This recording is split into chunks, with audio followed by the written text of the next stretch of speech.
Okay, I'm going to bring Jason on and I'm going to have him answer the questions that were addressed to him that I left over on the post. I think it'll be a lot of fun. And then I'm also going to do rapid fire of a bunch of questions that were left for me if you want to hang around and hear more of the caregiver side. All right, so let me go grab Jason. You ready for some questions? Let's do this. Okay, Jason, do you have any advice for making hubby still feel manly when he can no longer do tasks that he used to?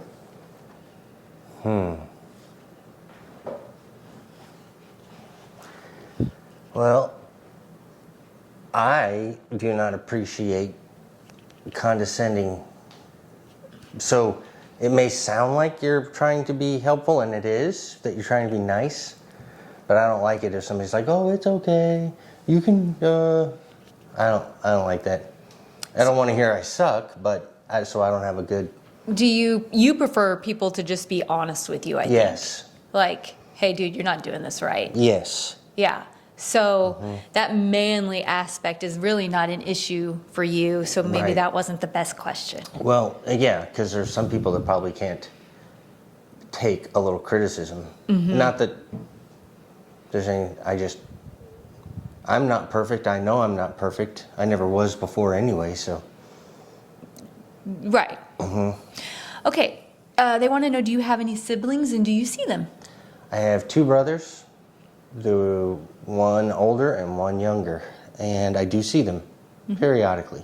Yeah. My older brother lives in Massachusetts, so geographically, not a lot. Jason, do you ever have any outbursts in public, and if you do, how do we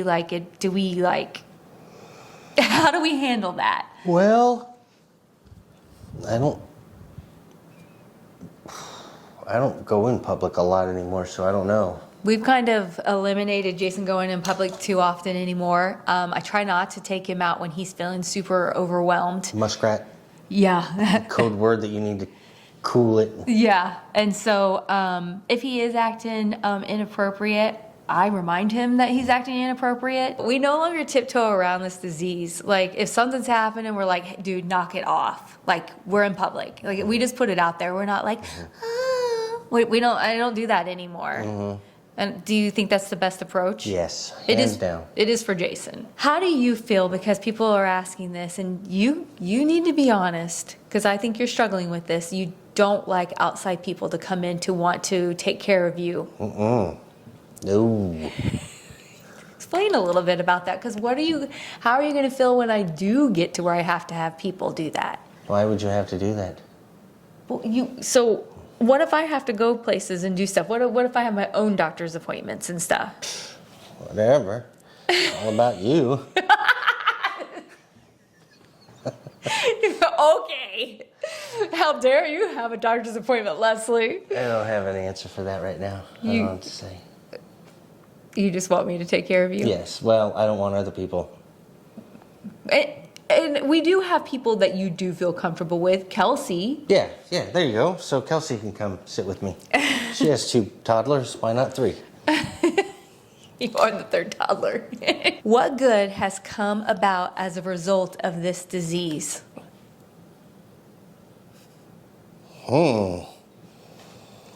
Has it taught you anything? Oh boy, I What is better. it?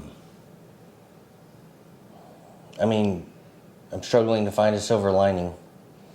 I can't do what I used to do. I can't drive. I can't focus. I can't sleep. I got two examples for us. Okay. You tell me what you think. Sure. According to a lot of comments, you sharing your disease has helped other people. There you go. Okay. There's that. And for me personally, your disease process has helped me walk closer with the Lord. And I apologize. I was taking that a little too literally and selfishly. If it helps others in the journey, I'm not saying it's worth it, but It at least did something. yes. Yes. Yeah. Making a positive out of a negative. Yes. Does dementia shorten Jason's lifespan? You don't have to answer this if you don't feel like it. Yes, it does. Okay. And I'm not going to say any more. But yes. I'm going to see if you can answer this one because I'm not quite sure. How do you support someone who doesn't admit that they have dementia? There's several people asking this kind of question. How do you convince them to go to the doctor? This is hard. That is a good question. Because Jason, he was concerned himself, like, what is going on with me? So he had that self-preservation, that self-concern. So I don't know. I don't feel like I'm being very helpful for anybody right now. Answering You're doing questions. great. You're doing great. Someone basically in denial about the problem. I don't know how to get someone to turn a corner and have a reality check of what's really going on with them. How do you do that? We'll think on this one. Your friends know that you have dementia. Mm-hmm. What kind of advice would you give to them on how they should be with you? Just be yourself. And what way is a good way to be supportive?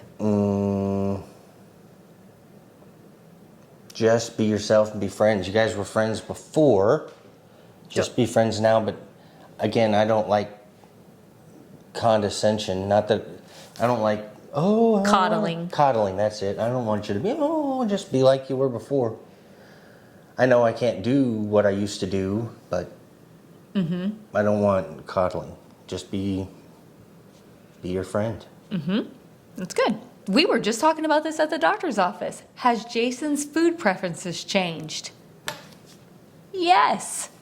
Quite weirdly. Not weirdly, but it is. You've been married 35 years, and the dude that liked one thing, suddenly he is not into that. Or even last week he liked something, and this week the exact same meal he doesn't like. Do you have anything to say about it? Or you don't even realize? That pretty much puts a head on it, because, yeah. Yeah. Okay. We still laugh together. The question was, what can we still do together? We laugh together. Go out to eat. Visit some. I don't know. I've become so confined to the house, so I don't know what. Okay. Oh, here comes Mr. Coughing. Can Jason watch Jeopardy? He seems to know an awful lot. Jeopardy? Yeah. Ooh. I don't know. I feel like if it's in my long-term memory, I might remember it. Or if it's a movie quote, I definitely know it. I don't think you've ever enjoyed that show. Would you ever even want to watch it? Is it even still on? Yeah. Oh, well, Yeah. Sorry about the dog in the background. probably not. Because it's going to make me feel dumb. Like playing cards. Oh, you beat me. You beat me. Luck of the draw. No. You did so good. Okay, this question, this is a no-brainer. Let me read it specifically. Let me get to it. Does Jason enjoy music? Yes. Tell him a little bit about that. I worked in a memory care and we always had music on. Yes. Yeah. I like music. All the I watch time. music a lot. Yes. Watch it a lot, yes. Okay, but then she does go on and she says, have you tried puzzles? Not gonna happen. Oh, no. That's not Jason's jam. That would, It'll fry me in 5 seconds. yeah. What is our favorite meal together? Steak, potato. Whether at home or Longhorn. Yeah. Yeah. Steak and potato. Yeah, that's your favorite. They wanted to know if this was spontaneous or genetic. It was not genetic. Oh, okay. You did the genetic testing. It wasn't genetic. This lady was a VA nurse for many years and took care of many dementia patients. Do you feel like the VA is able to provide the care Jason needs? I would say their best course of action was sending me outside the network. To community care. To community care. That was... Yeah. And they do. And then I'm part of the VA caregiver program, and they do a great job of being supportive. So I guess our VA does a great job. I think there's, you hear a lot of horror stories about VAs, but the VA in Leavenworth, I feel like, is very well organized and run pretty well. And okay, this person says that they struggle because their loved one would refuse to take their medication. You're really good about not refusing. Tell me a little bit about that. Is there an option? Could I refuse? Is that chance? No. I think that's just the military discipline. Like, this is what you do, this is when you do it, so do it. I also think deep down inside, you know that it's helping you and you want to do the best that you can right now. No. It's what... I'm giving you the benefit of the doubt, Yeah. too much. Yeah. Okay, well, you just keep doing what we say. Salute smartly and move on. Right? Okay, I like that. Would you two ever consider security cameras in your home? Oh, we have them. We already have all that. Yeah, we have them, and they are used often. Okay. Goes off if I go outside. It's watching me. If you move. I don't know if you'll know what this means. With this condition, do you still dance in the moonlight? Dancing in the moonlight means, are you carefree? No. No. Everything is strategic and planned out and well thought out of, can we do this? There's no more spontaneity. No. Okay. I mean, I would love to just go get on an airplane and go somewhere, but... Okay, I'm going to read this one, and I'll try and be quick about it. This lady says, I enjoyed what you shared recently about keeping a peaceful home. My husband was diagnosed 3.5 years ago with early onset dementia and just turned 62. I found having a peaceful home has been key for both of us. He recently made some decisions concerning continuing with medications. Have yourself and Jason had any of those conversations or made decisions about moving forward with medications? And then they thank us for sharing the journey. Okay, so Jason used to take Namenda and Aricept. They were two medications that different Alzheimer's patients take, different dementia patients take, and we took those for several years, and then we made the decision that they weren't making a difference for the type of dementia that Jason has. So we stopped those medications. And now, because Jason has behavioral issues, we focus on that. We focus on keeping Jason safe and everyone around him safe. And those are the medications that we focus on, and we'll continue to do so forward. One of the main questions I feel like I got asked or stressed to me over and over was, make sure you take care of you. You know, are you on medications for any type of stress and anxiety? And so I want to address that because, first of all, you guys are so sweet that you're always so worried about me taking care of myself, because it is so important that the caregiver takes care of themselves. Because if they don't take care of themselves, then how are they going to take care of anyone else? And another part that goes along with that question is, I also got asked, do I ever get any me time? Let me just put this out there in a way that I don't know if other people who aren't caregivers are going to understand. I actually get too much me time. I am alone a lot, meaning I'm in this house with Jason, and so I have a lot of me time because Jason very much likes to keep to himself now. Like we've talked about in the past, he likes to stay out in his little sunroom, he likes to eat alone, he likes to sleep alone now, everything. So I get a little bit too much me time. So yes, I'm constantly monitoring him. As you know, we have cameras. I'm always, around. I take care of him in every way, but it can be very boring. It can be very lonely. I am very busy working and that kind of thing. So that does keep me busy, and our family lives close. But yes, I am getting a lot of me time. To address medication, no. I once had someone leave me a comment who tried to self-diagnose me by watching these videos and told me that I had depression and anxiety. My therapist thought that was very interesting, considering I don't have either. I have a natural grieving process. People can be sad and, want to cry about things that touch their heart, especially people who have a lot of empathy for others. I just have natural, grieving that goes along with this. I am not depressed, and I've never had anxiety, as I never have. Especially being a nurse and we'd be in like critical situations. I've never been one of those people that get my panties in a bunch and get all like worked up and that kind of thing.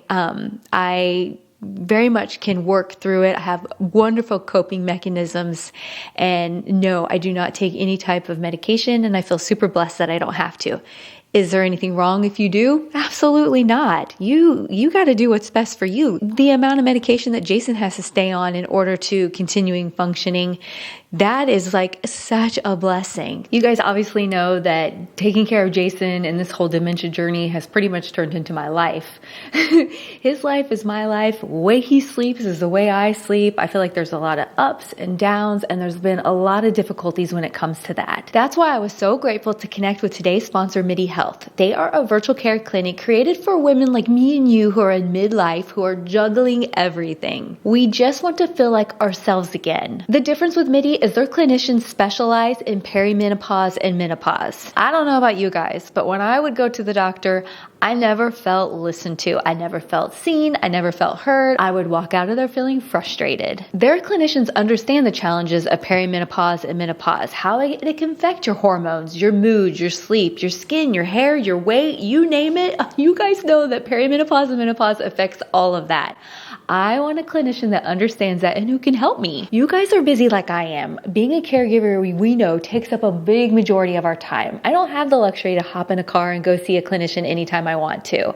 That's where MIDI comes in. You go online, you can book your virtual visit. They accept insurance just like any other healthcare provider. There's no hidden costs, there's no membership fees, and they'll help you create a personalized care plan. The results are real. I have mentioned before how my sleep is doing so much better. Over 93% of women report that they have better sleep within 5 months. And something else I've been taking advantage of is their longevity appointments. I've got to be thinking about the future. You can do labs, cognitive screenings, cardiovascular, all type of things for women like me and you who want to be proactive when it comes to our health care. So if you're like me and you're struggling to keep up while not feeling your best, you do not have to do it alone. MIDI gives you the right team, the right care, and the right data. So head over to trymidi.com/livingwithdementia and join the more than 200,000 women who love and trust MIDI. You will be so happy that you did. And thank you, MIDI Health, for sponsoring today's video. What is the hardest thing that he has forgotten because of dementia? Okay, so far, Jason has not lost his long-term memory, only his short-term memory. So the hardest thing that we have dealt with is not necessarily those everyday, like, I don't care that he doesn't remember what he had for breakfast or what he said to me 5 minutes ago. That has just become par for the course. The things that upset me or make me feel sad is that he has forgotten, like, his empathy, or, compassion sometimes, or he just gets very, flat about his feelings about things, and he really doesn't care about people the way that he used to. I'm not saying he doesn't care about people. I'm just saying there are times where he is just not the same person he used to be and just doesn't care the way that he used to. And that's really hard because he's a very caring, loving person. So that's been the hardest thing. This question is so hard. What do you do when he won't listen and you know that he will get hurt or face some kinds of consequences? Is there a way to prevent it from happening? Oh boy, have we had some knockdown drag-outs trying to get logic knocked into his head when he doesn't have logic, where you cannot let him do what he thinks he wants to do and doesn't realize that it's just a really bad mistake.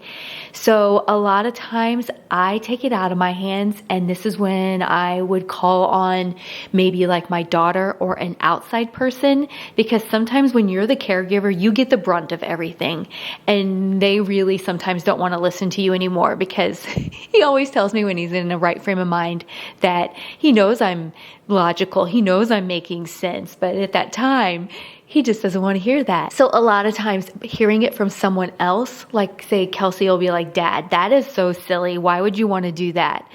He'll knock it off.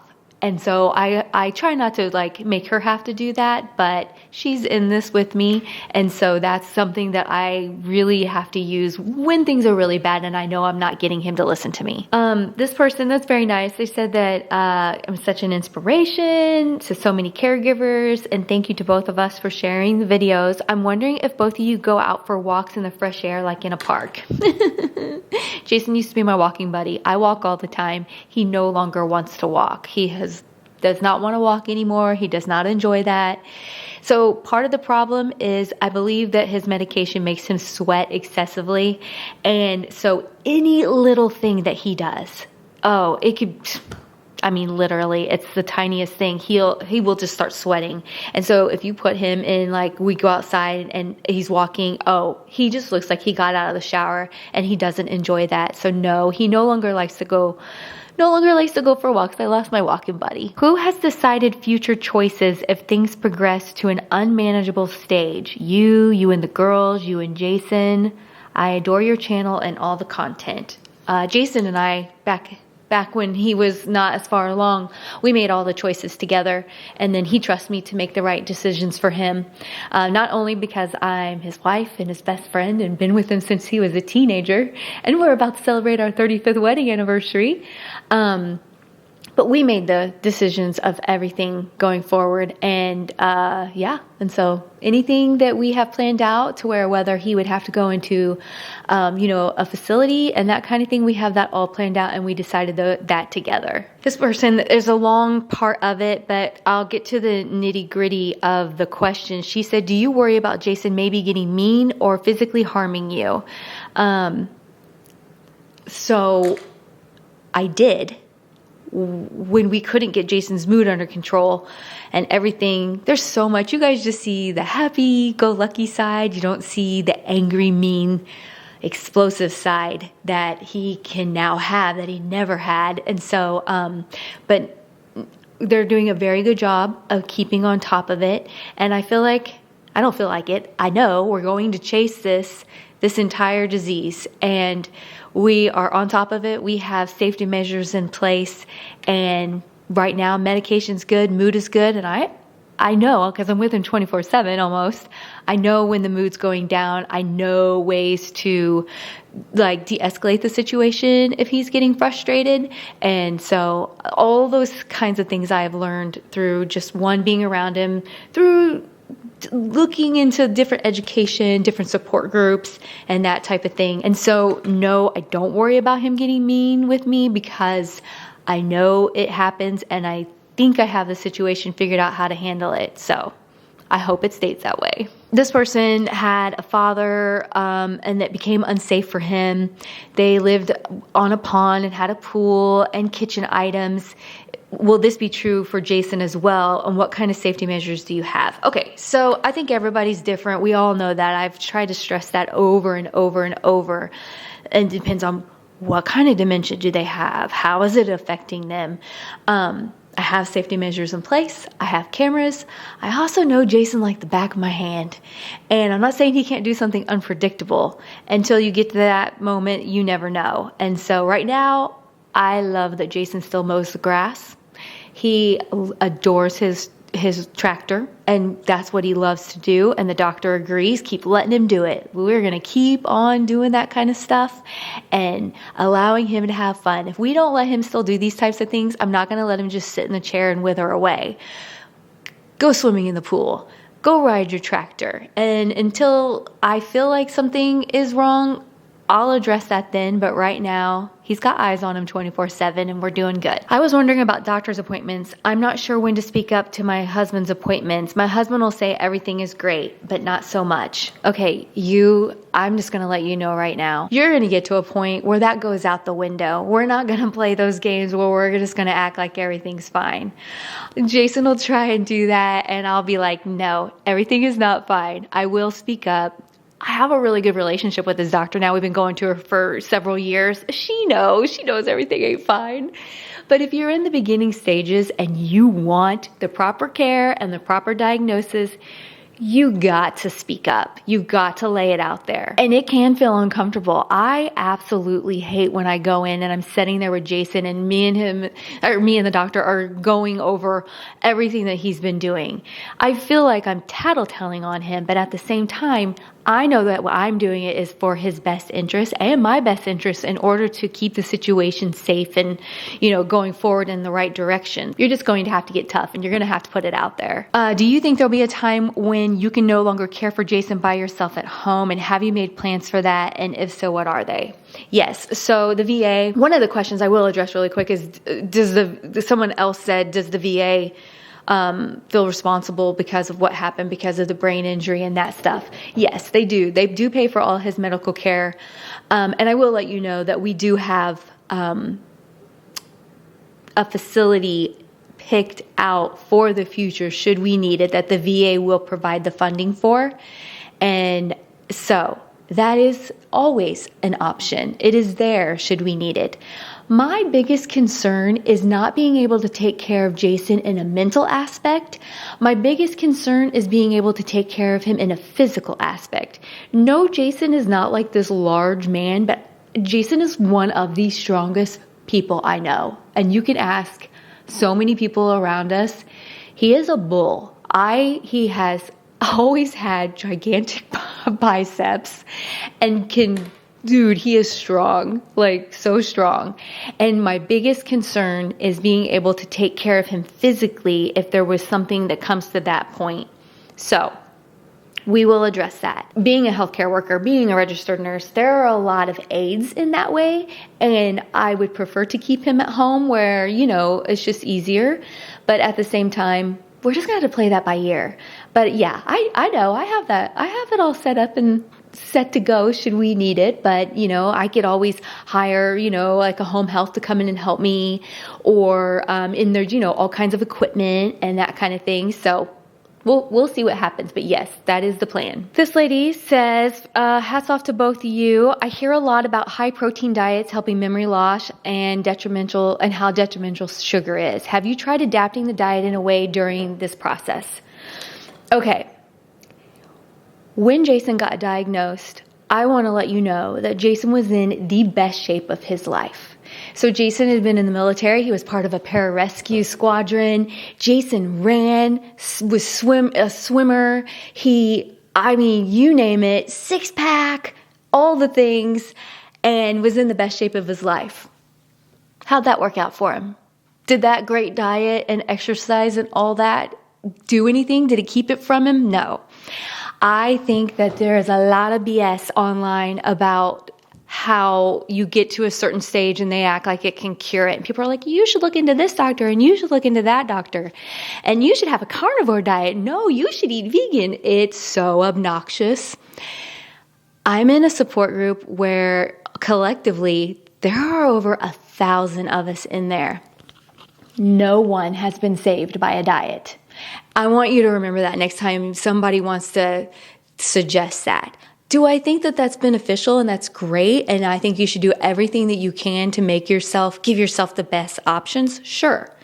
But then you're going to eventually get up to a point in your journey of this disease that it's not really going to make a difference. And if you want some ice cream, you're going to get some ice cream. You want some more steak, you're going to eat some more steak.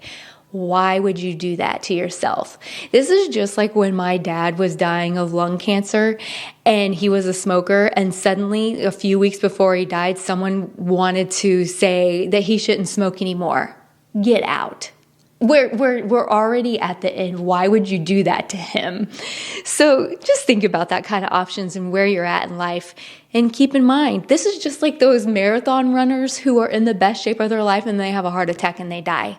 You never know how life is going to go. So you need to do what's best for you and then just let everyone else worry about themselves. Like we said earlier, I have a lot of people asking me how I personally am doing with this. I want to let you guys know something so you hopefully can feel better about the situation for myself. And I'm not saying that this is like the end all be all of what's like helping me, but this is not my first caregiver experience. Obviously, I was a registered nurse, but this is not my first caregiver experience with someone who I'm very close to and someone who I love. I want you to know that my mom and my dad both passed away. I held my hand while my dad died a very tragic death and took care of him all the way up. In the hardest things I've ever done as a very young person in my early 20s with very small kids, all on my own, doing the most craziest things I've ever had to do before I had even went to school to be a nurse. Holding my very large father up in the middle of the night so he could go to the restroom in a little urinal, shaking with all my might to make him be able to stay at home because this is where he wanted to die. So this actually is coming very much like a second nature. Like my body's like, we've already done this. We know what we're doing. Making mistakes? Yes. Learning from them? Yes. I learned so much from my dad dying and taking care of him that's what encouraged me to go to school to be a nurse. And the Lord knew, He knew. I asked the Lord to never put me in that situation again to where I wouldn't know how to take care of someone. And look what he did. He's like, okay, you go to school to learn how to be a nurse so you can give Jason the best care that he knew that I was going to be able to have to give to him. Man, God is good. God is good. And I feel so much more prepared to be able to do this. Okay, this one, I know for me, I look at Jason and he's doing pretty okay. How are you looking at him and knowing that he's doing pretty okay? Because of like, he comes on here and he can talk? I don't get that part. For you, I'm sure this can be hard to hear when I know the truth. I can see great parts of Jason coming through. When you're alone, are you still able to see the old Jason? Oh yeah, man, me and Jason, he still cracks me up. When you've been with someone for so long, you know them and he's hilarious. I get discouraged, not from your question, but I do get discouraged by questions that have been asked to where people feel almost like they're disappointed that he isn't dead already, that he hasn't progressed to the point where he is drooling in the chair.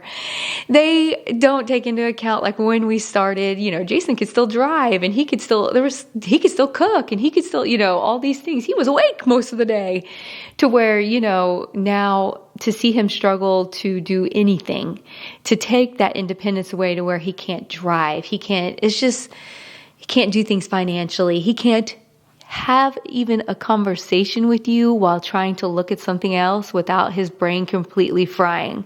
And so this was the whole point of this channel, was to show you guys that there are stages. Everyone just always sees the end of people who have dementia. They don't know there's this whole progression, and some people's take couple years and some people take 20 years. You have no idea. And that's what we wanted to show you. But there's so many people on the internet, they just assume things are one way and they just have this, I don't know-it-all mentality, and they're not living it, so they don't get it. And I think that's been the hardest part about doing this channel, and what makes it, not what makes it, but what makes me not want to do the channel. It's just like, you're trying so hard to show others in case there are others going through it, but then you get the people who aren't going through it, and they're the ones with the opinions, because the people who are going through it, they don't have the opinions. They're over there shaking their head yes. So that's what makes doing all of this so hard. This one makes me sad. Highlight the challenges around still trying to have a life yourself, even when Jason isn't a part of most of the activities. It's exhausting and it's a struggle of guilt. I have guilt because I want to still go and do all kinds of fun things. I still have a lot of life to live. I'm super energetic. I'm super fun. I like to do things, and I don't always want to just be here. But I also remember that this is a moment in time and everything doesn't last forever. And this is the season that I'm in, and I can make this work. I can still have fun, and I just have to work around things a little bit more. But don't give up. Don't think that your life is over because their life is heading to be over. I know that sounds so harsh, but you have to maintain your own sense of worth. I don't know how to say this, but you have to maintain your own sense of life, that you still have life to live and you can still have fun, and try not to feel guilty about it, because here's the deal. He doesn't care. I don't mean that in a bad way. He wants me to go have fun. He wants me to go do stuff, and he does not feel like he's missing out on anything. He would rather I go do something fun, and then I think that actually alleviates a sense of guilt on his part if he's having emotions that day. See, a lot of people are wanting to know this. What things do you feel other caregivers should say if others ask how they can help? You don't just get to call an Uber and have someone sit with me for 4 hours while you go do something. It has to be something that I'm comfortable with. Mm-hmm. That can, it has to, like my daughter. If it's Kelsey, I'd probably be okay. If it's, some rando nurse. So you're telling me you're pretty attached to me?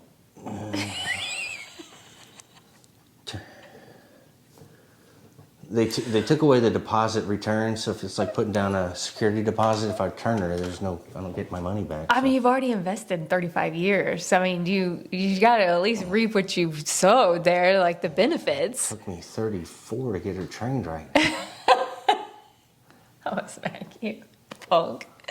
Does everybody know what I've had to put up with? Let me paint a picture for you. Okay. It's 1992.